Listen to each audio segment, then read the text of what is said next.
Trailing 21-3 at the half, the Bears storm all the way back. A little pump and go for DJ Moore gives the Bears the lead with 1:43 remaining. Too much clock for Jordan Love. The Packers driving down the football field here, backed up in their own zone on 4th and 7. Love, a beautiful ball, timing outside to Golden. That connection big throughout the night. But here on 3rd and 15 with 7 ticks remaining, now it's got to go to the end zone. Love creates time, directing traffic, gets pressured to the end zone. It's incomplete. The Bears complete the comeback, 27-31 your final. Chicago outscoring Green Bay 25-6 in the fourth quarter to collect their 7th win this season when trailing after the 2-minute mark.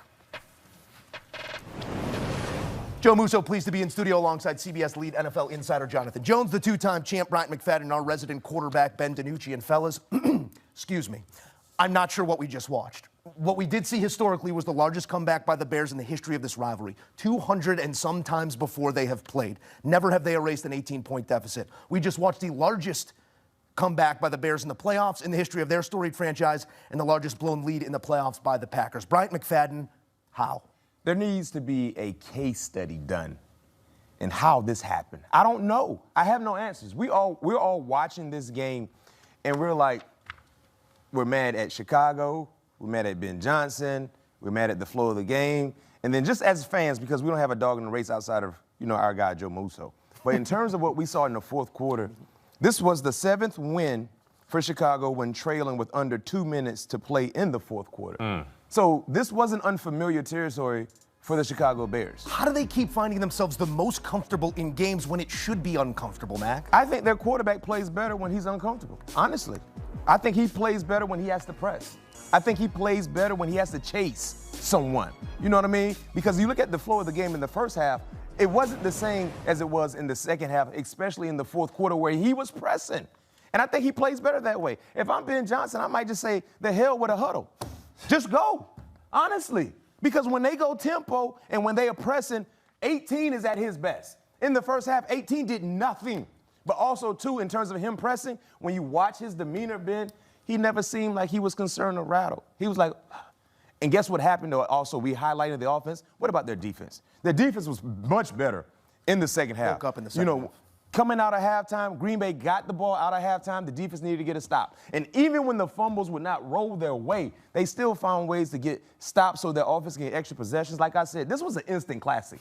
And we have to watch this game maybe 2 or 3 times before we figure out exactly how this became a reality for Chicago. I got 2 words for you. Caleb Williams. I mean, man. That was – there's skeptics everywhere about this guy, right? The completion percentage, whatever you want to say about him. When the fourth quarter – comes on and the lights get the brightest, all he does is find ways to make plays, find ways to win. He was surgical in that fourth quarter, 25 points. They were under high duress situations all night. They had 19 third downs, 6 fourth downs. They were 2 of 5 in the red zone. Everything, part of this game was stacked against the Bears.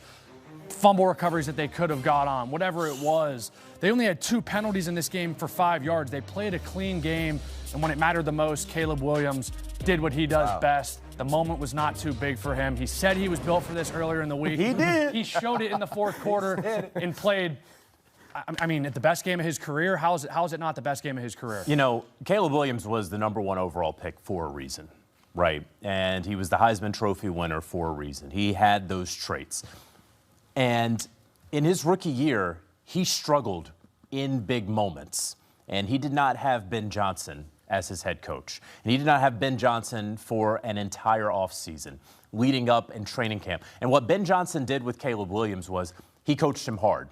And to Caleb Williams' credit, he said, I want to be coached hard. And not just in sort of the platitudes that you hear from athletes. I actually do want to be coached hard. I want to learn. And clearly he has learned. Obviously he has the innate ability, B-Mac and Ben, but the ability to go out and actually put it all together, right? We didn't see that last year. We didn't see it on Thanksgiving Day against Detroit where he wasn't even sure what the clock was in that situation last year. Yeah. Now he is in full and complete command of what is happening on the football field. And so I credit, obviously, the player, but also the coach who has completely turned around the fortunes of this franchise that desperately needed it, Joe. It is the first playoff victory for the Chicago Bears in 15 years, offered by Ben Johnson and Caleb Williams, who looked shaky, the both of them, early in this football game. This was a first half dictated by the Green Bay Packers, 21-3 at the break. And you heard both quarterback and head coach say, that football team on the other sideline, they don't quit. We have to finish this ball game. What would you have liked to see Green Bay do differently in the second half to finish this one? Defensively, you got to get some stops, man. Your quarterback threw 4 touchdowns on the road. 27 points is what they scored. That should be enough to win ball games in the National Football League. And for you to allow Caleb Williams to just run around and buy extra time, you only sacked Caleb Williams one time. And I know you're missing Micah Parsons, but you've been without Micah Parsons for, like a month now. You're used to it. Somebody got to get home. Somebody got to find a way to get a stop. And in moments when you knew that Chicago, they were pressing, they were trying to attack the end zone, undisciplined eyes in the secondary led to that DJ Moore touchdown. You cannot allow them to score. Worst case scenario, they kick the field goal to tie the game, not score a touchdown. You have to protect the end zone. Undisciplined eyes, right? Once upon a time, JJ, correct me if I'm wrong, Jeff Hafley was a name that was considered as a potential head coaching candidate, right? And he is still going to get interviews with teams in the next coming days. That is correct. This is not how you want your season to end. It's a tough one. It's a tough one. Defensively. Like I said, I understand their offense had some issues, Green Bay, but your quarterback played well enough to win. Your offense played well enough to win. What was the score at halftime? 21-3. To 3. Missed field goal before the half. Missed extra point by Brandon McManus. Those who mishaps also were critical as well. So let's also, just real quick, you've got a special teams unit that also cost Green Bay, right? You got Brandon McManus, who has been very, very good. Missed 2 field goals, missed an extra point. 7 points. That's 7 points in a game that you need every single point. 7 points. You know going into that, not only that, the punt returns, they allowed an average of 21.5 yards per punt return. Almost flipping the field. And so this was a very bad special teams performance by Green Bay, led by Rich Bisaccia, who is well thought of around the league. We haven't gotten to the Matt LaFleur conversation. We're going to get there. Yeah, we are. But you can talk about Jeff Hafley, but the third phase of the Green Bay Packers also let him down. Josh Jacobs also put a kick return on the ground, too, late in the second half that they were fortunate to get back on. That, if the Bears get on that could have blown the doors open a little bit more. I mean, couple balls bounced the way of Green Bay. Balls. Yeah. Everything bounced for Green Bay. It did. And they still found a way to lose this ball game. Yeah. That's unacceptable. And we talked about, during the pregame show, we all said the same thing, guys. If you're not watching that pregame show, you're missing a treat. We said this would be a one-possession game. And in those missed field goals, if you make one of them, who knows? Yeah. I think we also all picked the Bears, so if you watch the... Yeah, and there was never a doubt there. The last 5 games in this head-to-head have come down to one final play. This one comes down to a heave to the end zone by Jordan Love that falls incomplete. The moment belongs to Caleb Williams, as did the fourth quarter. 10 of 21, $184. His star tight end, the rookie Colston Loveland, has a career game in the biggest moment of his football career, and the Bears again find a way. I was screaming it. You have to bury this team.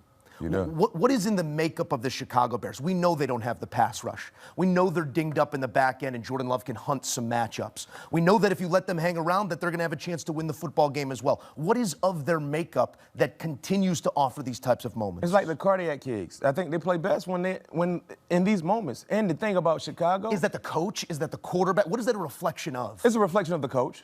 Because when you watch the demeanor of Ben Johnson, in the first half, we all wanted to strangle Ben Johnson, honestly. Football-wise, just strangle him because what are you doing, Metaphorical Coach? football strangle. No question. I hope you understand what I'm saying. But in terms of watching the game, if you didn't have a dog in the race, you were like, that's not football logic. Well, let's just take the points in the playoff, in the cold, against the divisional opponent. You've played 3 times I'm on now. my 38, 37-yard line, and I'm going for it on 4th and 3. What are we doing? Down 14-3, 4th and 4 at your own 32. He goes for it. He goes for it. Packers score. That makes it 21-3. In the third quarter, on 4th and 1 on the low red, he goes play action. The whole thing blows up. This was not the cleanest football game called by Ben Johnson. I'm sure he'd be the first to say that. Yeah, and look at that right there. As fans, we would all agree with that because it wasn't. And I said this during the pregame show. In playoff football, you cannot coach playoff football the same way you coach in regular season because there's no tomorrow. But There's a but. In the midst of all those critical decisions, he never wavered on the sideline. He always was cool and collected. He's even killed every time. Yeah. And his team is a reflection of him because they were never rattled. They embody who Ben Johnson is. Yeah. And he said, you know what? I made a mistake. He probably made that known to himself internally. But we're going to get it right. And he trusted his defense in a time when it felt like they couldn't get any stops. Coming out in the second half, our defense will get the necessary stops for our offense to be able to do what they need to do, which is score. In a moment where we feel like the defense couldn't get no answer. Anytime they went man-to-man, Green Bay had an answer. Anytime they tried to send pressure, Green Bay had an answer. But in the second half, the adjustments Dennis Allen made was well felt. Credit to the Chicago defense who gets it done in a different way. Usually it's creating those extra turnovers, creating those extra possessions for their offense. Woo! They get it done the good old-fashioned way. Final word Chicago tonight belongs to Jonathan Jones, and that's exactly where I want to go because, JJ, I know you're plugged in across all 32, but that Chicago building, this is a long time coming. Ryan Poles came to the podium upon being introduced in Chicago and said, we're going to take over the North and we're not giving it back. They get the hats and T-shirts, but to get this win over Green Bay, 3 of the last 4 in that head-to-head, and Ben Johnson gets those 2 wins over Matt LaFleur that he said he loved so much. What does this mean to the building? I don't know that it could be any bigger than right now, right, for them. You could not have had a bigger wild card victory than beating this Green Bay Packers team.